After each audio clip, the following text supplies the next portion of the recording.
जय Shri Krishna. I welcome you all on behalf of Lord Krishna.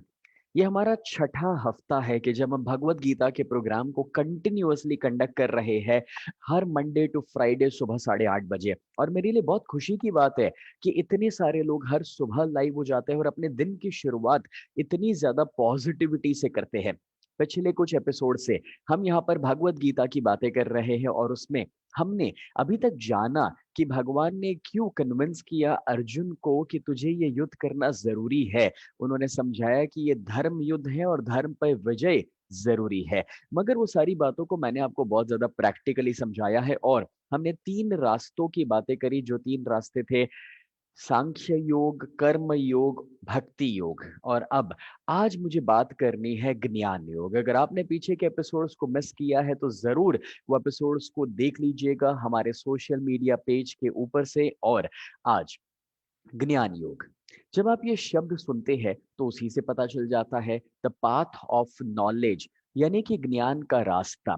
जब सच्चा ज्ञान आपकी जिंदगी में आ जाता है तो काफी सारी तकलीफें और प्रॉब्लम अपने आप दूर हो जाते हैं। देखिए, आपने कभी देखा होगा कि जब अंधेरा है तो अब अंधेरे को वैक्यूम क्लीनर से दूर नहीं किया जा सकता, झाड़ू पोछा लगाकर दूर नहीं किया जा सकता। उसे तो दूर किया जा सकता है सिर्फ और सिर्फ उजाला लाने से। अब एग्जैक्टली वैसे आप देखिए कि अंधेरा मतलब कुछ बुरा नहीं है, सिर्फ उजाले की कमी है। एग्जैक्टली वैसे अज्ञानता जो है वो सिर्फ ज्ञान की कमी है। और अगर ज्ञान मिल जाता है तो अज्ञानता अपने आप दूर हो जाती है। अब भगवत गीता में ज्ञान योग को इसलिए सबसे ज्यादा इंपॉर्टेंस दिया गया और अंत में समझाया गया है क्योंकि जितनी भी बातें आगे कही गई, अगर उससे भी एक अलग लेवल पर हमें कुछ लेकर जा सकता है तो वह ज्ञान योग। लेकिन ज्ञान योग में बहुत सारे एस्पेक्ट्स हैं जिसमें नंबर 1, कि क्या आप जानते भी है कि आपको इस बात का ज्ञान भी है कि हम कौन है, मैं कौन हूं। फ्रेंड्स, अब इस समझ के लिए अपने आप से सवाल कीजिए कि क्या सत्य है और क्या सत्य नहीं है। इसे इजी है समझना। जो चीज की आपको शुरुआत पता चलती है, एक मिडिल पार्ट होता है और जिसका अंत आपको पता चलता है, वो सत्य नहीं है, वो एटर्नल नहीं है। और जो हमेशा नहीं रहने वाला है वो सत्य हो नहीं सकता है। तो देखिए, अगर ये शरीर है, इसकी शुरुआत हमें पता है, एक मिडल फेज हमें पता है और उसका अंत भी होने वाला है ये भी हमें पता है, तो ये शरीर सत्य नहीं हो सकता है। हम यहाँ पर स्पिरिचुअल ट्रुथ की बात कर रहे हैं, एटर्नल ट्रुथ्स की बात कर रहे हैं। और उसी तरीके से अगर आप चेतना या आत्मा को लेंगे, रूह या एनर्जी को, तो हमें पता चलता है दैट इज एटर्नल, आत्मा अमर है, इसीलिए कहा जाता है। मगर जैसे आप हमेशा से जानते हैं कि मैं जब आपको कुछ भी बातें बताता हूँ तो बहुत प्रैक्टिकली बताता हूँ, तो यहाँ पर मैं ज्यादा फिलोसॉफी से नहीं बताना चाहूंगा, बहुत प्रैक्टिकल तरीके से बताना चाहूंगा। काफी सारे लोग मुझे यहाँ पर जय श्री कृष्ण विश कर रहे, thank you so much. Kunal ने विश किया, सुरेश ने विश किया है, निशा मुकेश लिख रहे हैं जय Shri Radhe Krishna, thank you so much guys. अब यहाँ पर सबसे पहले तो आपको एक कॉन्सेप्ट को समझने की जरूरत है, and the concept is S1 and S2, यानी कि स्नेह वन एंड स्नेह टू। अब देखिए, मेरे अंदर दो किस्म की पर्सनालिटीज है, आपके अंदर भी दो किस्म की पर्सनालिटीज है। अब स्नेह टू जो है वो बाह्य स्नेह है। बाह्य स्नेह मतलब कि वो एक बॉस के रूप में काम करता है, वो एक टीचर के रूप में किसी को कुछ सिखाता है, वो एक बेटे के रूप में अपने परिवार के साथ जीता है, वो है स्नेह टू। अब स्नेह टू जो है दोस्तों, संभव है कि उसे गुस्सा आता हो, वो अपसेट होता है, वो डिप्रेस होता है, वो नेगेटिव हो जाता है। अब देखिए, हम जो ये बाह्य पर्सनालिटी में जी रहे हैं तो उसमें बहुत सारे रोल्स हैं जो हमें निभाने पड़ते हैं। जब आप पूरी जिंदगी अपनी बाहर की पर्सनालिटी में जीते हैं तो प्रॉब्लम ये होगा कि आप हमेशा परेशान रहोगे, डिस्टर्ब रहोगे, बाहर की दुनिया से कोई ना कोई तकलीफें आपकी जिंदगी में चलती रहेगी। लेकिन स्नेह वन, S1 जो है, पता है वो कौन है? वो है सच्चा स्नेह, रूह, चेतना, आत्मा या अवेयरनेस। अब स्नेह वन जो है उसे सारा नॉलेज है, उसे सब कुछ पता है। देखिए, आप में से ऐसा कोई नहीं होगा जिसने जाना होगा कि हम शरीर नहीं, हम आत्मा है, आप जानते हैं।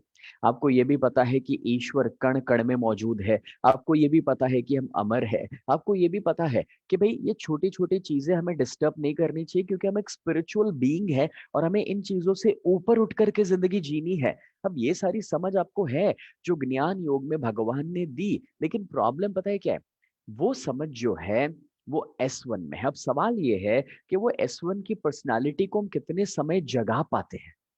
सी, होता क्या है पता है, जब हम मंदिर जाते हैं या कोई आध्यात्मिक ऑर्गेनाइजेशन में जाते हैं या अपने टीचर या गुरु के सामने होते हैं, तब हमारे अंदर से वो S1 की पर्सनालिटी बाहर आ जाती है। जब मैं आपको अभी ये 20 मिनट के लिए सारी चीजें सिखा रहा हूँ, पढ़ा रहा हूँ, तब आपके अंदर से वो S1 बाहर आ जाता है और आप बहुत ही स्पिरिचुअल और अवेयरनेस में आ जाते हैं। लेकिन जैसे ही ये 20 मिनट खत्म होती है और बाजू में सुबह सुबह आपके बच्चे ने मानो कोई तैंतरम खड़ा कर दिया, मतलब कि कुछ इश्यू कोई प्रॉब्लम खड़ा कर दिया, तो आपके अंदर से वो S2 की पर्सनालिटी बाहर आ जाती है और जो चिल्लाना शुरू कर देती है। फ्रेंड्स, मैं कहना ये चाह रहा हूं कि इट्स ऑल अबाउट अवेयरनेस। अब देखिए, ये जो दो पर्सनालिटीज है उसमें अगर आप सिर्फ बाहर की पर्सनालिटी में जियोगे तो हमेशा परेशान रहोगे, डिस्टर्ब रहोगे। लेकिन अगर आप अपने अंदर की पर्सनालिटी तक पहुंच जाएंगे तो जिंदगी बहुत आसान हो जाएगी, सिंपल हो जाएगी, आप बिल्कुल शांत फील करेंगे। एंड आप देखेंगे कि तब आप एक ऑब्जर्वर के रूप में, एक साक्षी भाव से सारी परिस्थितियों को ऑब्जर्व करते रहेंगे कि जो आपके आसपास ये सारी फिल्म चल रही है।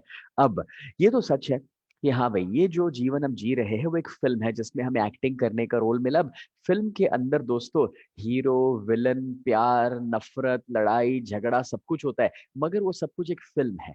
तो अगर आप समझ जाएंगे कि दोस्तों ये भी एक फिल्म है जिसमें हम जी रहे हैं, कि जिसकी कोई एक्चुअली सच्चाई नहीं है, बस एक रोल प्ले है जो हमें निभाना है, तो वो S1 तक आपको लेकर जाता है, सही समझ तक आपको लेकर जाता है, जो भगवान ने अर्जुन को समझाया। बोल श्री कृष्ण कन्हैया लाल की जय। अर्जुन को समझ दी कि देखो ये सारा तो ड्रामा चल रहा है और इस ड्रामा में तुम एक हिस्से हो, और इसलिए तुम्हें ये परेशान होने की जरूरत नहीं है कि मुझे अपने परिवार को मारना है या फिर मैंने ये कर दिया तो क्या होगा। Don't worry about all this things. अब ये समझ तो एक अलग ही लेवल और डायमेंशन की समझ थी, लेकिन अब देखिए मजा, कैसे आप इन दोनों को बैलेंस करके जी सकते हैं, दैट्स अ बिग क्वेश्चन। क्योंकि S2 में जिएंगे तो हमेशा परेशान रहेंगे, और अगर S1 में चले गए तो पता है क्या होगा, आपके आसपास के लोग आपके साथ जी नहीं पाएंगे। समझाता हूं मैं आपको। मानो मैं S1 में हूँ, ठीक है, और मेरे पिताजी का फोन आता है कि बेटा अपने वहां एक बहुत ही बड़ी चोरी हो गई, ऐसा हो गया वैसा हो गया। और मैं S1 में से क्या जवाब दूंगा पता है? पिताजी, हम क्या लेकर आए थे, क्या लेकर जाएंगे? खाली हाथ आए थे, खाली हाथ जाना है, ये सारी तो मोह माया है। अब पता है क्या होगा, ये सुनने पर मेरे पिता जो है वो बहुत जल्द एक साइकेट्रिक के पास मेरी अपॉइंटमेंट बुक कराएंगे कि मेरे बेटे को कुछ हो गया है, जरा इसको कोई समझाओ। या फिर मानो आप S1 में जी रहे हैं और किसी की शोक सभा में आप चले गए, मतलब कि कोई गुजर गया है और उसके आप शोक सभा में चले जाते हैं। अब वहां पर सभी दुखी है, रो रहे हैं, और आप वहां पर मुस्कुरा रहे हैं। और जब किसी ने पूछा कि इतने खुश क्यों, मुस्कुरा क्यों रहे हो, और तब आप कहते हैं अच्छा हुआ, क्योंकि जो होता है अच्छा होता है और जो होने वाला है वो भी अच्छा होने वाला है। अब अगर आप ये फिलॉसफी वहां पर लेकर आएंगे जो है सच, मगर सवाल क्या सभी वहां पर समझ भी पाएंगे? और होगा क्या पता है, वहां पर लोग आपको धो डालेंगे, पीट डालेंगे। मैं कहना ये चाह रहा हूँ इस एग्जाम्पल के द्वारा कि देखिए, अगर आप S1 में जीने लगोगे ना, तो आपके आसपास के लोग आपके साथ जी नहीं पाएंगे। तो आप स्पिरिचुअलिटी की कितनी भी समझ पा लो, कितना भी रीडिंग कर लो, कितना भी सीख लो, लेकिन उसके बाद आपको जीना है उन लोगों के साथ जो अपने आसपास सोए हुए हैं। राइट, सोए हुए हैं, जिनको इसके बारे में कोई नॉलेज ही नहीं है।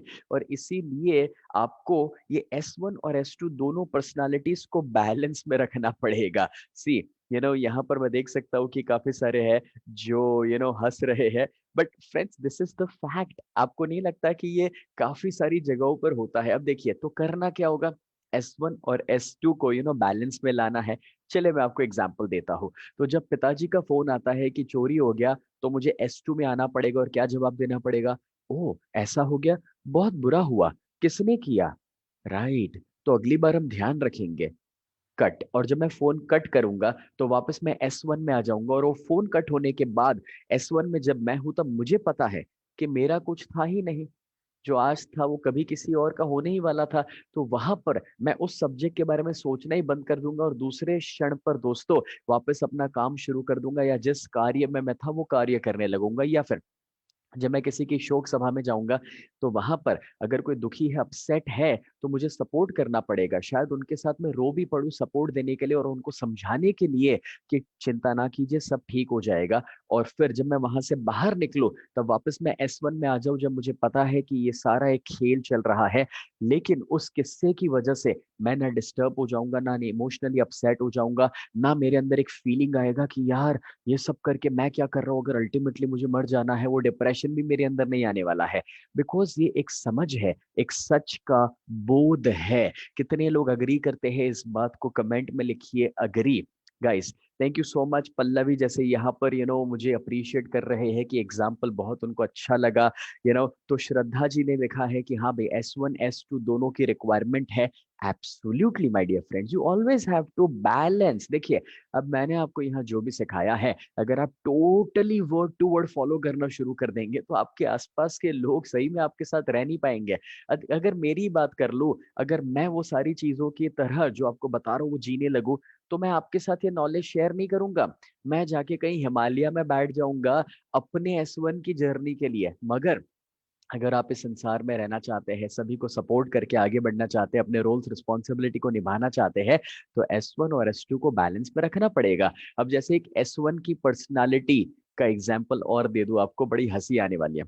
अब एक बॉस है, एक मालिक है, और वो S1 टाइप की पर्सनालिटी है, मतलब ठीक है, तो वो बैठा है आराम से एकदम, बिना कोई चिंता, बिना कोई टेंशन और उसका एक प्यून आता है दौड़ करके कि साहब साहब साहब, बाहर एक गाड़ी का एक्सीडेंट हो गया। तो ये जो S1 है वो कहते हैं मुझे क्या, मतलब कि अगर एक्सीडेंट हो गया तो उससे मुझे क्या फर्क पड़ता है। और फिर वो कहता है अरे साहब साहब साहब, लेकिन वो आपकी गाड़ी थी जिसका एक्सीडेंट हो गया। अच्छा, मेरी गाड़ी थी तो तुझे क्या। भाई अगर वो मेरी गाड़ी थी तो तू इतना टेंशन क्यों ले रहा है। सो बेसिकली ये जो S1 टाइप की पर्सनालिटीज है ना, उसको समझना नॉर्मल लोगों के लिए बहुत मुश्किल हो जाएगा, क्योंकि वो डिटैच्ड जीते हैं।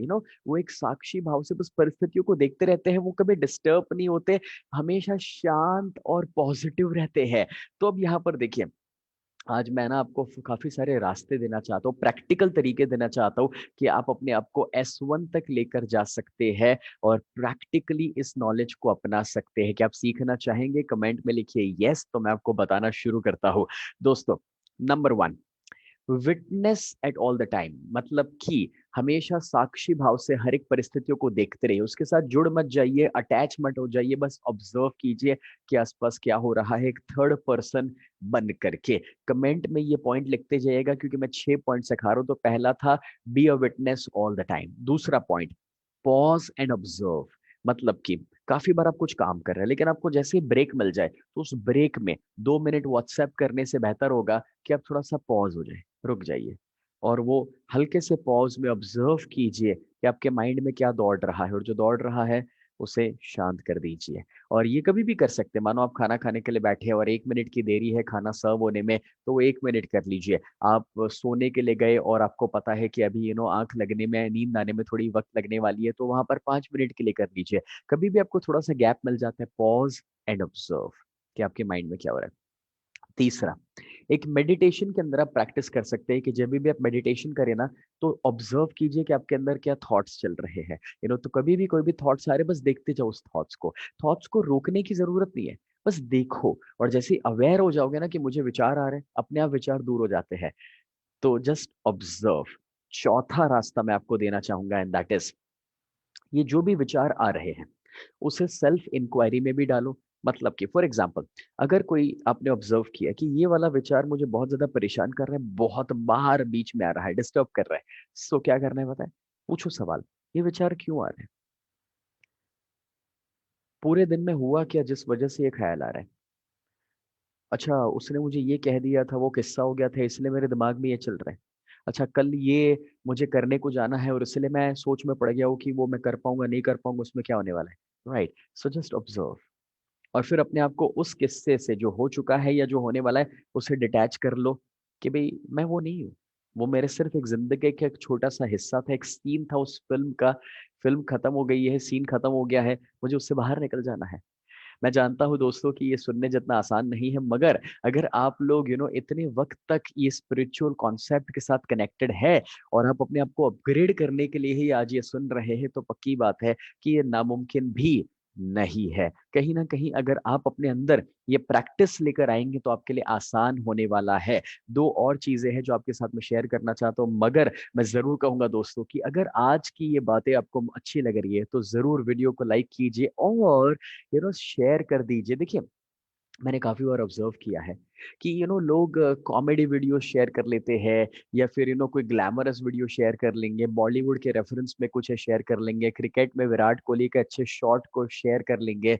बट आपको नहीं लगता कि जब इन बातों को आप शेयर करेंगे तभी जाकर समाज में एक परिवर्तन आने वाला है? क्योंकि देखिए कितने लोग हैं जो टाइम निकाल कर भगवत गीता पढ़ेंगे, टाइम निकाल कर ये अच्छी अच्छी बातों को समझने की कोशिश करेंगे, लोगों को आलस आती है। इसीलिए जब मैं बोल रहा हूँ तो उसमें लोगों को आसान लगता है कि सिर्फ सुन लेना है, और बोले थोड़ा प्रैक्टिकली समझाया जा रहा है तो आसान है। सो इन दैट केस अगर आपको कुछ अच्छा मिल रहा है और आप शेयर करेंगे तो दूसरों को भी कोई अच्छी बातें जानने का मौका मिल सकता है। एंड अलॉन्ग विद दैट ये जो सेल्फ इंक्वायरी आप करेंगे ना दोस्तों, वो जितनी ज्यादा प्रैक्टिस आप करेंगे ऑटोमेटिकली आप देखेंगे कि आपका काम आसान होते चलेगा। एंड फिफ्थ जो मैंने आपको आगे वाले से ऑलरेडी बता दिया है कि चेक करो रियल क्या है और रियल क्या नहीं है। देखो जो चीज की शुरुआत होती है, मिडल होता है, एंड होता है, वो रियल नहीं है। मतलब जो रियल है वो था, है और रहेगा। सो उसमें सिर्फ और सिर्फ एटर्नल चीजें होगी, जैसे कि चेतना या आत्मा, एनर्जी या ईश्वर। लेकिन बाकी जितनी भौतिक चीजें हैं वो कभी नहीं हो सकती है। और जितना आप उससे डिटैच होते जाओगे उतना काम आसान हो जाएगा। फॉर एग्जाम्पल कोई मोबाइल फोन आपको बहुत ज्यादा पसंद है, लेकिन पूछो अपने आप से क्या ये हमेशा रहने वाला है? कभी कभार आपको कोई गाड़ी पसंद है, क्या वो हमेशा रहने वाली है? आपको कोई घर या बिजनेस पसंद है, क्या वो हमेशा रहने वाला है? आपको अपनी कोई कुर्सी पसंद है, पोजीशन पसंद है, क्या वो हमेशा रहने वाली है? देखिए जो चीज हमेशा नहीं रह सकती है, आपको समझना होगा कि वो आपकी जिंदगी का एक हिस्सा है, एक पार्ट है। वो कंप्लीटनेस नहीं है, होलनेस नहीं है। और जब वो फुलनेस और होलनेस नहीं है तो कॉमन सेंस की बात है कि उसके साथ जुड़ जाना, इमोशनली अटैच हो जाना और जिद रखना कि यार ये हमेशा रहना चाहिए, मेरा फेवरेट है, मुझे बहुत पसंद है, वो कहीं ना कहीं दुख का कारण और दुख की वजह ही आप खड़ी कर रहे हैं। एंड फ्रेंड्स छठा एक अमेजिंग पॉइंट है जो आपको ज्ञान योग की ओर बहुत आसानी से लेकर जाने वाला है, and that is introspect before you go to bed. Introspect मैं समझाता हूं। पूरे दिन में जो भी हुआ है, रात को सोने से पहले आखिर की जो 5-10 मिनट है सोने की, तब इंट्रोस्पेक्ट कीजिए कि आज के पूरे दिन में क्या क्या हुआ। सुबह में उठा तब से लेकर अभी तक कौन कौन सी परिस्थितियां खड़ी हुई, और उस परिस्थितियों में से जज करो, अपने आप को रियलाइज कराओ कि कौन सी परिस्थितियों में मैं S1 में रहा था और S2 का मैंने रोल प्ले किया था, और ऐसी कौन सी परिस्थितियां हुई जिसमें मैं S1 भूल गया, छोड़ दिया, और S2 में आकर के बहुत ज्यादा रिएक्टिव हो गया और मैंने होश खो दिया। और उसमें अपने आप को ये रियलाइज कराओ कि मैं उस परिस्थिति में अगर अगली बार आऊंगा तो मैं क्या बेहतर कर सकता हूं। इसे मैं कहता हूं दोस्तों पॉज बटन का यूज करना। सी आपके सामने जब भी कोई भी स्टिम्युलस आता है तो उसके पहले आपको पॉज बटन यूज करना चाहिए रिस्पॉन्स देने से पहले। सी जब मैं लोगों से कहता हूं कि भाई पहले आपको सोचना चाहिए और बाद में रिस्पॉन्स देना चाहिए, या पहले रिस्पॉन्स देना चाहिए बाद में सोचना चाहिए, सो हमेशा लोग मुझे कहते हैं कि सर हमेशा पहले सोचना चाहिए बाद में रिस्पॉन्स देना चाहिए। लेकिन मुझे बताइए हम करते क्या है? हाँ, हम पहले रिस्पॉन्स दे देते हैं और बाद में सोचते हैं। अब देखिए ये ज्यादातर केस में जब होता है ना तो इसका मतलब ये है कि हमने होश खो दिया है। और जब हम होश खो कर के बात करते हैं तो कॉमन सेंस की बात है दोस्तों कि कहीं ना कहीं हम कुछ ना कुछ ऐसा रिएक्शन देंगे कि जो प्रॉब्लम क्रिएट कर सकता है। इसलिए मैं आप सभी से रिक्वेस्ट करता हूं कि आप रात को सोने से पहले इंट्रोस्पेक्ट करेंगे कि पूरा दिन कैसा गया। तो उससे आपको बेनिफिट ये मिलेगा कि आपको रियलाइज होगा। सी कोई बाहर से चल करके आए और आपको कहे कि भी आज के दिन में तुम गलत थे यहाँ पर, या फिर तुम यहाँ पर आध्यात्मिक नहीं थे, या तुमने होश खो बैठा था, कब तक? सी गौतम बुद्ध या महावीर को आकर के किसी ने ये नहीं कहा था। गांधी जी या मदर टेरेसा को बाहर से आकर के किसी ने ऐसा नहीं कहा था। वो लोग खुद में ही अवेयर हो गए थे। सी ये जो स्पिरिचुअल जर्नी है इसे साधना कहते हैं। साधना का क्या मतलब होता है पता है? जो शुरू होता है खत्म कभी नहीं होता। लेकिन वर्क काम का क्या मतलब होता है? जो शुरू होता है खत्म होता है। जैसे पढ़ाई कभी शुरू हुई कभी खत्म हो गई कुछ वर्षों में। आपने बिजनेस किया तो कभी आपने शुरू किया, कभी तो आप रिटायरमेंट लोगे। आजकल तो दोस्तों प्यार भी काम है जो शुरू होता है खत्म भी हो जाता है, या शादी भी एक तरीके से वर्क बन चुका है जो शुरू होता है खत्म होता है। लेकिन साधना स्पिरिचुअल वर्ड है जो शुरू होता है मगर खत्म कभी नहीं होता। तो अगर आपको ज्ञान योगी बनना है तो आपको साधना करनी पड़ेगी। मतलब कि ये ऐसी प्रैक्टिस है जो शुरू होगी मगर खत्म कभी नहीं होने वाली है। सो मेक श्योर कीजिए कि ये 6 पॉइंट्स हर दिन आप फॉलो कर सके। और सबसे इंपॉर्टेंट, रात को सोने से पहले इंट्रोस्पेक्ट कीजिए कि कहाँ कहाँ मैं होश खो बैठा, कहाँ कहाँ मैं जोश में आ गया। और अगली बार अगर मैं सेम पोजीशन में आऊं तो मैं S1 में रह करके पॉज बटन का यूज करके और बेहतर रिस्पॉन्स क्या दे सकता हूं कि जो मेरे कर्मों को सही रखेगा, जो मुझे डिस्टर्ब नहीं करेगा, मेरे अंदर जो ज्योति है ज्ञान की, जो आत्मा की शांति है वो डिस्टर्ब नहीं होगी। और सामने वाले के अंदर भी मैं वैल्यू ऐड कर पाऊंगा। How amazing would that be अगर आप हर दिन एवरी डे ये रेगुलर बेसिस पर कर पाएंगे।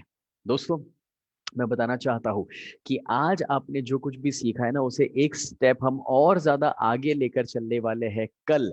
और जिन लोगों को नहीं पता है उनको बता दो कि कल हमारा आखिरी दिन है, कल फ्राइडे है और 30th डे होगा हमारे कृष्ण कथा प्रोग्राम का। और कल आखिरी दिन है। Tomorrow we are ending the Krishna Katha programme and the Bhagavad Gita. So make sure कीजिएगा कि ज्यादा से ज्यादा लोगों को आप कहे कि कल का दिन अटेंड करें। लेकिन हाँ जरूर आज सुना होगा तो कल कनेक्ट कर पाएंगे। तो फ्रेंड्स मैं जरूर यहाँ पर थैंकफुल होना चाहूंगा हमारे सभी सपोर्टर्स को। और एक और नाम है जो यहाँ पर एक्चुअली आज मैं दे नहीं पाया, DMT टेक्नोलॉजीज। तो ये सारे हमारे सपोर्टर्स हैं कि जिन्होंने हमें साथ दिया है इस प्रोग्राम को आप तक पहुंचाने के लिए। तो कल एक और बार मिलेंगे। Thank you so much. जय श्री कृष्ण।